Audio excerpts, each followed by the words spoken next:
قرآن ہے میرا رہنما، قرآن شفا ہے، نور ہے قرآن، جلا دل کی میرا قرآن، رضا رب کی میرا قرآن۔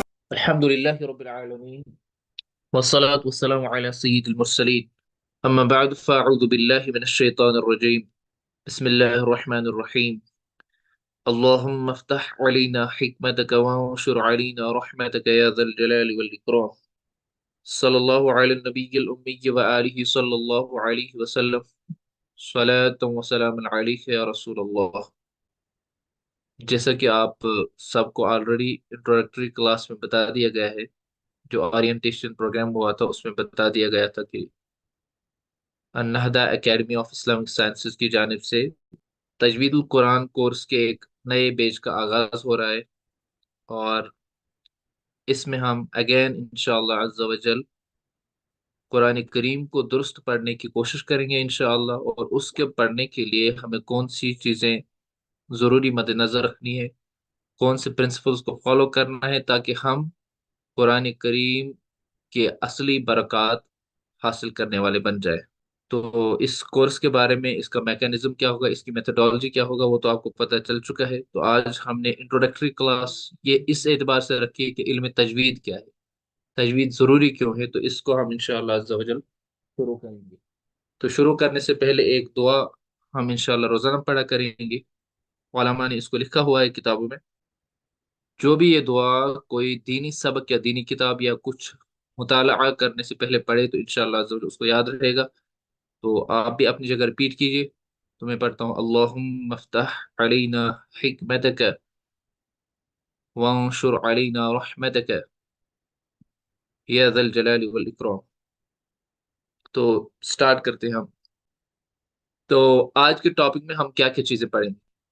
تو ہمارے کانٹینٹ میں آج پہلی چیز ہم دیکھیں گے کہ قرآن کریم پڑھنے کے فضائل کیا ہے، تاکہ ہم موٹیویٹ ہوں کہ قرآن جو کتاب ہمیں ملی ہے اس میں ہمارے لیے کیا کیا چیزیں۔ سیکنڈ تھنگ ہم پڑھیں گے تجوید کا تعارف، کہ علم تجوید ہے کیا، یہ کیوں ضروری ہے۔ اس کے بعد ہم پڑھیں گے سگنیفیکینس آف تجوید، اس کی اہمیت کیا ہے، اس کے مطابق ہی قرآن کیوں پڑھنا ہے۔ بعض لوگ کہتے ہیں ہم جیسے بھی پڑھیں ویسے پڑھیں تو کیا فرق پڑتا ہے، اللہ قبول کرنے والا ہے۔ تو ہمیں دیکھنے کی اہمیت کیا ہے، اس علم کی اہمیت کیا ہے قرآن سمجھنے میں۔ اور فورتھ تھنگ ہم جو پڑھیں گے وہ یہ ہے کہ ہم تجوید کی تاریخ، تھوڑی ہسٹری جانیں گے کہ اس کو کمپائل کب کیا گیا، کیوں کیا گیا۔ اور ففتھ تھنگ جو ہم پڑھیں گے وہ ہے ڈیفینیشن آف تجوید، کہ تجوید کہتے کس کو ہیں۔ ہم اس کورس میں تجوید پڑھیں گے تو لیکن پڑھیں گے کیا، ہمارا ایریا کیا ہوگا، ہم کس سبجیکٹ کو اسٹڈی کریں گے۔ تو ہم آگے چلتے ہیں انشاءاللہ۔ تو قرآن کریم کو پڑھنے کے فضائل کیا ہے، ریسائٹنگ کے فضائل کیا ہے، وہ ہم پڑھتے ہیں۔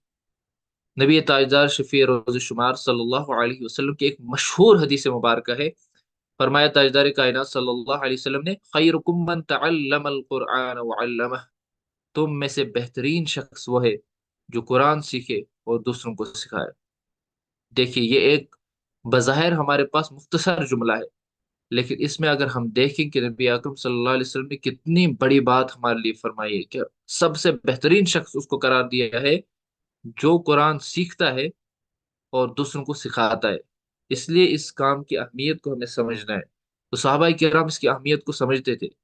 ایک صحابی رسول تھے حضرت سیدنا عبد الرحمن السلمی رضی اللہ تعالی عنہ، یہ مسجد میں قرآن پاک پڑھایا کرتے تھے اور فرماتے تھے کہ اسی حدیث سے مبارک جو میں نے بیان کی: خیرکم من تعلم القرآن وعلمہ، تم میں سے بہترین شخص وہ ہے جو قرآن خود بھی پڑھے اور دوسروں کو بھی پڑھائے۔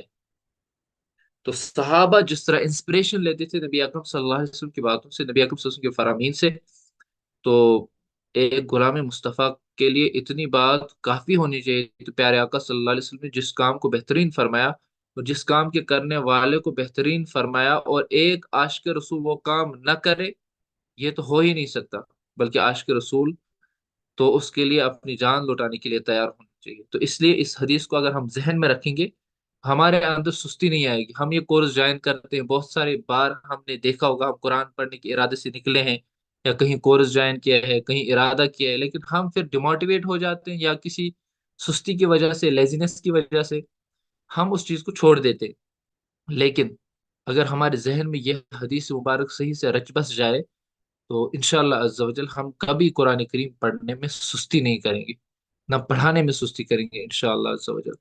تو اس لیے آپ نے جس نے بھی جوائن کیا ہے اس حدیث مبارک کو ہر دن یاد رکھیں، انشاءاللہ آپ کو موٹیویٹ کریں گے. چلیے نیکسٹ چلتے ہیں ہم. جو تجوید ہے، علم تجوید، اس کا تعارف پڑھتے ہیں. یہ علم تجوید ہے کیا؟ تو علم تجوید کے پہلے دیکھیں گے اس کا سبجیکٹ کیا ہے، اس میں ہم کیا چیزیں پڑھتے ہیں. تو علم تجوید کا سبجیکٹ جو ہے وہ الف سے لے کر یا تک 29 حروف ہیں. کیونکہ اگر آپ قرآن پاک پڑھیں گے، قرآن کریم میں وہی حروف آئے ہیں، الف با تا سا، جن کو ہم اردو میں الف ب ت سے پڑھتے ہیں.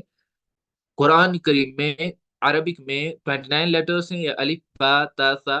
یہی حروف 29 حروف جو ہیں، یہی 29 حروف جو ہیں یہ قرآن کریم میں آئے ہیں.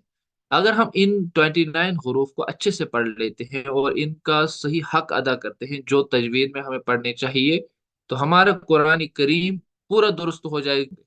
تو موضوع آپ کو سمجھ آ گیا. نیکسٹ تھنگ ہے علم تجوید ہم کیوں پڑھتے ہیں، اس کا آبجیکٹو کیا ہے، غرض و غایت کیا ہے. تو غرض و غایت یہ ہے کہ قرآن مجید کو عربی لب و لہجے میں تجوید کے ساتھ پڑھنا اور غلط و مجہول ادائیگی سے بچنا. وہ کیا ہوتا ہے؟ عربی لب و لہجہ ہوتا ہے جو قرآن کو پڑھنے کا عربک ایکسینٹ ہے، اسی کو فالو کرنا ہے. ہم یہ نہیں کہیں گے ہم اردو ایکسینٹ میں پڑھیں گے، ورڈ کچھ اور ہوگا، ہم اردو میں اس کو اور کچھ بولیں گے.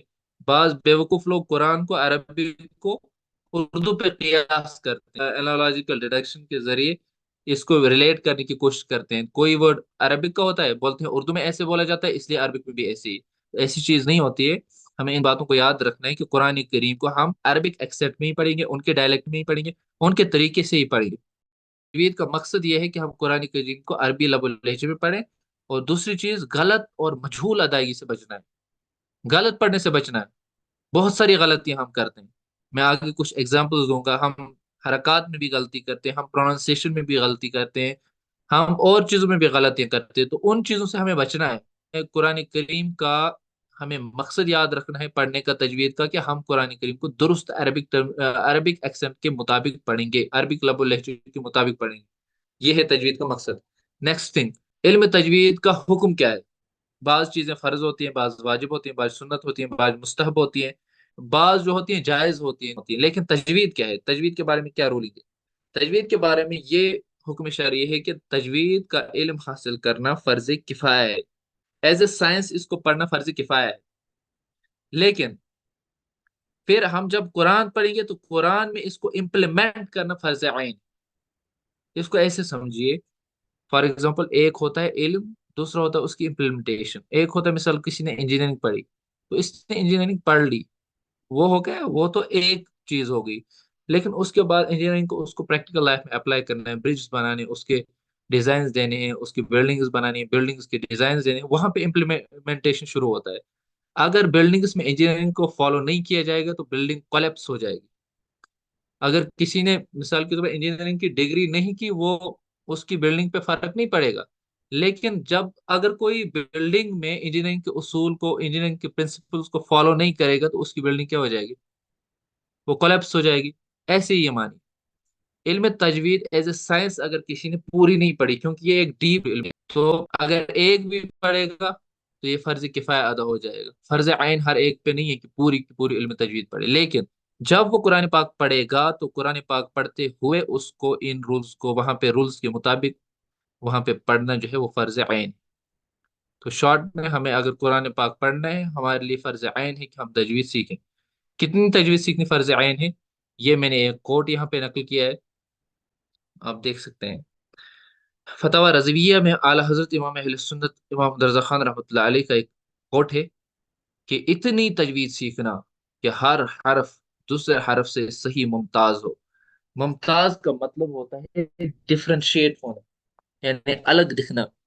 تو اتنی تجوید سیکھنا جس سے ہر حرف دوسرے حرف سے ممتاز ہو، یہ فرض عین ہے. ممتاز کا مطلب وہ ہوتا ہے ڈفرنس دکھنی چاہیے. فار ایگزامپل میں آپ کو آگے بھی بتاؤں گا انشاءاللہ، یہاں پہ بھی کچھ ایگزامپلس دوں گا. ایک حرف ہمارے پاس ہے ہا،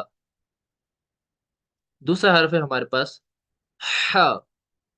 تو ان دونوں میں ڈفرینشیٹ ہونا چاہیے، ان میں فرق ہونا چاہیے ہمیں، جب ہم ان کو پروناؤنس کریں گے ان میں واضح فرق ہونا چاہیے۔ اسی طرح ہر حرف، جو 29 حروف ہیں، 29 حروف میں ہر حرف دوسرے حرف سے ڈفرنٹ دکھنا چاہیے، یہ فرض عین ہے۔ اس کے بغیر اس کے نماز قطعاً باطل ہے، اس کے بغیر ہماری نماز جو ہے وہ باطل ہے، یعنی نماز درست نہیں ہے۔ کیوں نہیں ہے درست، اس چیز کو ہم آگے پڑھیں گے، کیونکہ اس سے میننگ ہی چینج ہو جاتا ہے، جو قرآن کریم کا مقصد ہے وہی فوت ہو جاتا ہے۔ چلیے تو ہم نیکسٹ چلتے ہیں۔ اب ہم پڑھتے ہیں کہ تجوید ضروری کیوں ہے، اس کی اہمیت کیا ہے، اس کو ہم کیوں سٹڈی کرتے ہیں۔ سیدنا انس بن مالک رضی اللہ تعالیٰ عنہ کا ایک قول ہے، انہوں نے فرمایا کہ رب قاری للقرآن والقرآن یلعنہ، یعنی قرآن کریم پڑھنے والے بہت سے ایسے لوگ ہیں کہ غلط پڑھنے کی وجہ سے قرآن ان پر لعنت کرتا ہے۔ جو قرآن تجوید کے خلاف پڑھتے ہیں، قرآن کو جیسے پڑھنا ہے ویسے نہیں پڑھتے ہیں بلکہ الٹا پڑھتے ہیں، غلط پڑھتے ہیں، غلط تلفظ کے ساتھ پڑھتے ہیں، غلط تجوید کے اصولوں کے خلاف پڑھتے ہیں، تو قرآن پڑھنے کے فضائل اس کو نہیں ملیں گے، بلکہ قرآن اس شخص پر لعنت کرتا ہے، نعوذ باللہ من ذالک۔ دوسری بات کیا ہو جاتی ہے، جب ہم تجوید کے مطابق نہیں پڑھتے ہیں تو معنی کیا فساد ہو جاتا ہے، معنی کی تبدیلی ہو جاتی ہے، جس کی وجہ سے ہماری نماز فاسد ہو جاتی ہے۔ اس کی ایگزامپلز میں آپ کو دوں گا۔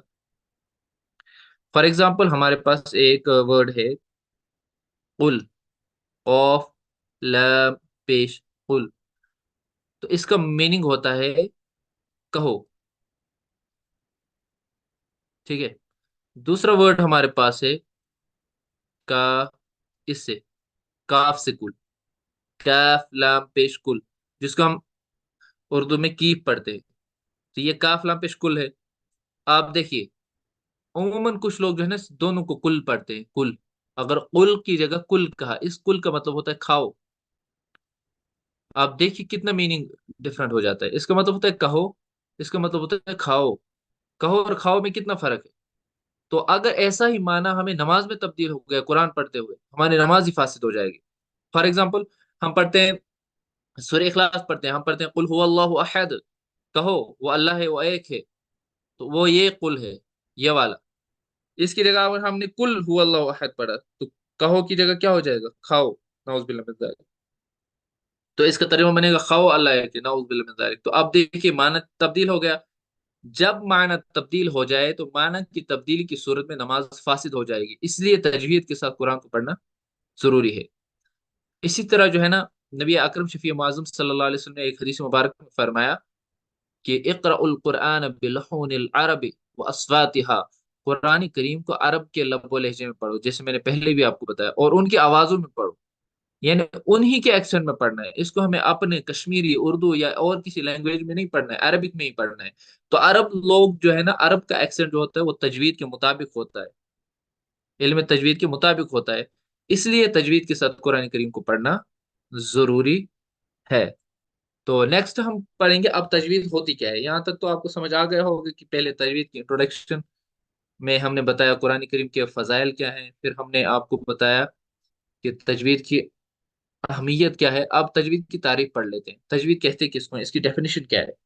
تو ڈیفینیشن کے لیے ہم پہلے ایک قرآن کریم کی ایک آیت آپ کے بارے میں آپ کے سامنے رکھتے ہیں۔ سورہ مزمل کی آیت نمبر 4 ہے۔ اللہ تعالیٰ فرماتے ہیں وَرَتِّلِ الْقُرْآنَ تَرْتِيلًا، اور قرآن کریم کو ترتیل کے ساتھ پڑھو، اور قرآن کریم کو خوب ٹھہر ٹھہر کر پڑھو۔ ترتیل کا معنی جو اس طرح لفظی معنی ہے وہ ٹھہر ٹھہر کر پڑھنا بھی ہے، لیکن ہم اس کے ٹیکنیکل میننگ کی طرف آتے ہیں۔ تو اس ترتیل کے بارے میں سیدنا علی المرتضی کرم اللہ تعالی وجہ الکریم فرماتے ہیں کہ ترتیل کا معنی دو چیزیں ہیں، ایک ہے تجوید الحروف، یعنی حروف کی تجوید، تمام حروف، حروف کون سے ہیں؟ الف سے لے کر یا تک، یہ 29 حروف ہے۔ دوسری چیز کیا ہے ترتیل، ترتیل کا معنی ہے ومعرفت الوقوف، وقف کی جگہوں کی پہچان، جہاں پہ ہمیں سٹاپ کرنا ہوتا ہے قرآن میں، ہمیں یہ دیکھنا ہے کہ سٹاپ کہاں کرنا ہے کہاں نہیں کرنا ہے، کیونکہ سٹاپ کرنے کی وجہ سے کبھی کبھی ایسا ہو جاتا ہے کہ اگر ہم نے غلط جگہ سٹاپ کر دیا تو اس کا سینس ہی چینج ہو جاتا ہے، میننگ ہی چینج ہو جاتا ہے۔ اس کی ایگزامپل ایک میں دوں گا، اردو میں ہم کہتے ہیں مثال کے طور پر اردو میں ہم ایک جملہ لکھتے ہیں، روکو مت جانے دو. ہم نے روکو مت، یہاں پہ ہم نے سٹاپ کیا، تو پھر کہا جانے دو، اس کا مطلب ہے مت روکو. اگر ہم دوسرا کام کریں گے، یہاں پہ سٹاپ نہیں کریں گے، ہم کریں گے یہاں پہ سٹاپ، روکو، پھر کہیں گے مت جانے دو. اب بتائیے، آپ سینس چینج ہو گیا نا.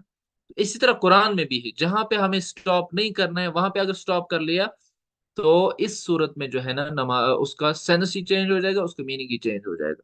اس لیے ترتیل کے ساتھ قرآن پڑھنے کا حکم دیا گیا ہے. حضرت علی فرماتے ہیں وہ دو چیزیں ہیں، ایک تو ہے تجوید الحروف، دوسرا ہے معرفت الوقوف. ایک تو حروف کو تجوید کے ساتھ پڑھنا ہے الف سے یا تک، دوسرا ہمیں پہچان کرنی کہ کہاں رکنا ہے کہاں نہیں رکنا ہے. تو ان چیزوں کا ہمیں یاد رکھنا ہے.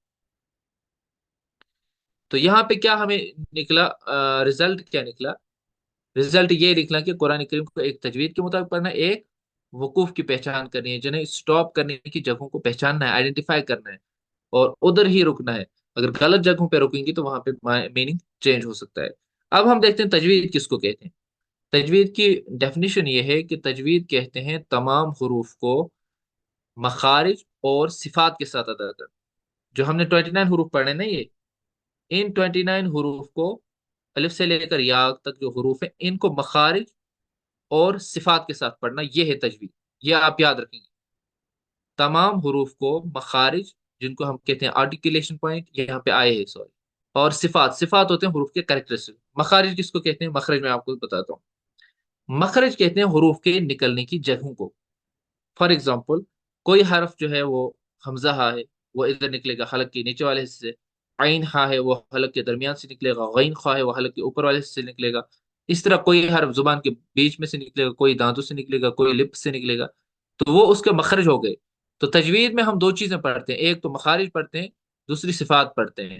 مخرج ہو گیا حروف کے نکلنے کی جگہ، جہاں سے کوئی حرف پروناؤنس ہوتا ہے، آرٹیکولیشن پوائنٹ جو کسی حرف کو ہوتا ہے. دوسری چیز ہے صفات، ہم حروف کی پڑھتے ہیں. صفات کیا ہے؟ جس سے ایک ہی مخرج سے نکلنے والے مختلف حروف میں فرق ہو. ایک ہی مخرج سے ڈفرنٹ حروف نکلتے ہیں. فار ایگزامپل، کبھی کبھی، اصل میں نے پہلے بتایا نا کتنی تجوید سیکھنا فرض ہے، جتنی تجوید سے ہم ہر حرف میں فرق کر سکیں. تو کچھ حروف میں ہم فرق کرتے ہیں جب ہم ان کے مخارج پڑھتے ہیں. یعنی مخارج جب الگ الگ ہوں گے، مثال عین اور حمزہ میں فرق کرنا ہے، حمزہ نکلتا ہے حلق کے نیچے والے حصے سے، عین نکلتا ہے درمیان والے حصے سے، تو فرق ہو گیا. لیکن کچھ حروف ایسے ہیں جو ایک ہی مخرج سے نکلتے ہیں، تو ان میں کیسے فرق کرتے ہیں؟ ان میں ہم ان کے کریکٹرسٹکس یعنی صفات کی وجہ سے فرق کرتے ہیں. مثال ہمارے پاس تا ہے، لیٹر ایک ہے. دوسرا لیٹر ہمارے پاس تا ہے. تا اور تا میں ہمیں فرق کرنا ہے، تو کیسے کریں گے فرق؟ یہ دونوں ایک ہی جگہ سے نکلتے ہیں. اب ان میں فرق کرنا ہے، فرق کرنے کے لیے ہم ان کی صفات پڑھتے ہیں، ان کے کریکٹرسٹکس پڑھتے ہیں. ان کے کریکٹرسٹکس میں تا جو ہے یہ باریک پڑھا جاتا ہے، یعنی تھن ٹون میں پڑھا جاتا ہے. اور تا جو ہے یہ پر پڑھا جاتا ہے، موٹا. پا، تا، منہ بھر کر پڑھا جاتا ہے، فل ماؤتھ کے ساتھ پڑھا جاتا ہے، تو اس کو ہم پر پڑھتے ہیں. تو ہو گیا ان میں صفات کے ذریعے ڈفرنس ہوگی. تو کچھ حروف میں مخارج کے ذریعے ڈفرنس ہوتی ہے، کچھ حروف میں صفات کے ذریعے ڈفرنس ہوتی ہے. تو تجوید ان دونوں چیزوں کے مجموعہ کا نام ہے. ان دونوں کمپوننٹس کو ملائیں گے تو تجوید بنے گی. تو اگر آپ کو پوچھا جائے کہ تجوید کیا ہے، تو آپ تجوید کی ڈیفینیشن بتائیں گے. تجوید ہوتا ہے مخارج پلس صفات، یعنی تمام حروف کو مخارج اور صفات کے ساتھ ادا کرنا. اب ہم دیکھیں گے تجوید کی تاریخ و تدوین، یہ کب کمپائل ہوئی، اس کو ہم شارٹ میں پڑھیں گے. اس کی یہ بھی ایک بہت ڈیپ ٹاپک ہے، کبھی انشاءاللہ اس پہ ہم ڈیٹیل لیکچر دیں گے. فی الحال ہم یہ سوچیں گے کہ یہ تجوید کہاں سے آیا.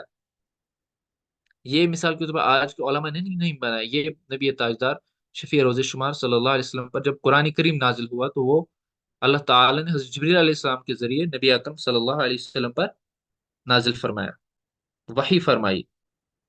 تو نبی اکرم صلی اللہ علیہ وسلم نے قرآن اپنے صحابہ کرام کو سکھایا. صحابہ کرام بعض وقت تلاوت کرتے تھے، نبی اکرم صلی اللہ علیہ وسلم ان کو فرماتے تھے کہ یہ ایسے کرنا ہے تلاوت. حالانکہ صحابہ کرام کی لینگویج ہی عربک تھی، ان کی لینگویج میں ہی اترا تھا قرآن، تو ان کے لیے ایزی تھا. پھر بھی نبی تاجر صلی اللہ علیہ وسلم کو سکھاتے تھے کہ یہاں پہ یہ کرنا ہے، یہاں پہ اس کو کھینچنا ہے، یہاں پہ اس طرح پڑھنا ہے. نبی اکرم صلی اللہ علیہ وسلم صحابہ کو سکھاتے تھے. اس طرح صحابہ سے یہ پھر ٹرانسفر ہوا. صحابہ میں بہت بڑے بڑے پھر قارئین گزرے ہیں، قرا گزرے ہیں، جنہوں نے قرا کہتے ہیں ان کو جو تجوید کے ایکسپرٹس ہوتے ہیں، جو تجوید کے مطابق قرآن پڑھ سکتے ہیں. تو وہ سکھاتے تھے تابعین کو.